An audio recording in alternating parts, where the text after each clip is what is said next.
Right now, I do want to start this morning with some breaking news that we are following out of the Middle East. Take a look. This is some of the video out of Iran as we cover this developing story. Iran Supreme Leader Ayatollah Ali Khamenei has now criticized and appears to have flat out rejected a proposal by the U.S. amid negotiations over Tehran's rapidly advancing nuclear program. His remarks a short time ago saying Iran refuses to give up enriching uranium in any possible deal, which is essentially the purpose of any kind of deal with the U.S. The demand has been made repeatedly by President Trump and his administration, though because the meetings have happened behind closed doors, it's not quite clear yet exactly how much U.S. Middle East envoy Steve Witkoff discussed in his initial proposal.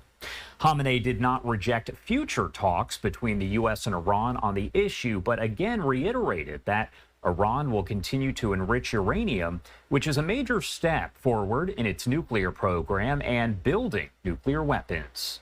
Khamenei also did not insist on any specific level of nuclear enrichment. Iran now does enrich uranium up to 60%, a short technical step from weapons-grade levels. Iran's foreign minister, who has led the talks with Witkoff, said Tehran soon will offer its response officially to the U.S. Khamenei during his speech saying, quote, "If we had 100 nuclear power plants while not having enrichment, they are not usable for us. If we do not have enrichment, then we should extend our hand begging to the U.S." The 86-year-old, who does have the final say on all matters of state in Iran, often balances his remarks over the demands of reformists within the country who want the talks against hardline elements within Iran's theocracy, including the paramilitary Revolutionary Guard. Late in August, Khamenei, in a speech, opened the door to possible talks with the U.S., saying there is, quote, "no harm in engaging with the quote-unquote enemy." The Supreme Leader later tempered that, saying that negotiations with America, quote, "are not intelligent, wise, or honorable," after President Trump did float nuclear talks with Tehran. Do want to pop this up on your screen because we are getting reaction, and that includes from the Israel war room saying that Iran's chief terrorist, Ali Khamenei, publicly rejected President Trump's nuclear deal offer today, vowing the regime will keep enriching uranium.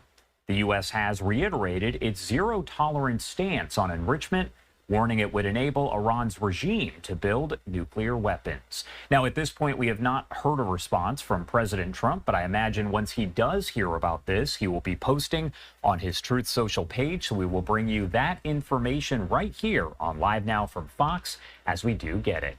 In the meantime, I do want to head out to the Middle East as we do have the latest happening between the U.S. and Hamas over in Gaza. Trey Yingst reporting from the scene. Family members of Palestinians killed by Israeli bullets weep over the bodies of their loved ones. Israeli soldiers fired on dozens of people who were just over a quarter-mile from an aid distribution site. Asked about the shooting, the Israeli military said, quote, "The IDF is aware of reports regarding casualties, and the details of the incident are being looked into." The military confirmed firing on these Palestinians and says that they had deviated from a designated route. A spokesman for Israel's prime minister confirmed the incident took place before claiming without evidence that the IDF did not fire at civilians near the aid distribution zones. Israel is not preventing Gazans from accessing humanitarian aid, and the IDF did not fire at civilians in or near aid distribution zones. All of the injured were of different ages. The majority were young men in civilian clothing and included children and women. The latest incident comes as Israeli soldiers are expanding ground operations against Hamas. Over the weekend, 3 Israeli soldiers were killed by a roadside bomb that Hamas planted in northern Gaza. The Trump administration is calling for a diplomatic solution to end the ongoing war, stop the suffering of Palestinian civilians, and bring the remaining hostages held by Hamas home. These are imperfect situations for catastrophic areas where the rest of the world has wanted this to be done. We have to try, and that's what they're doing.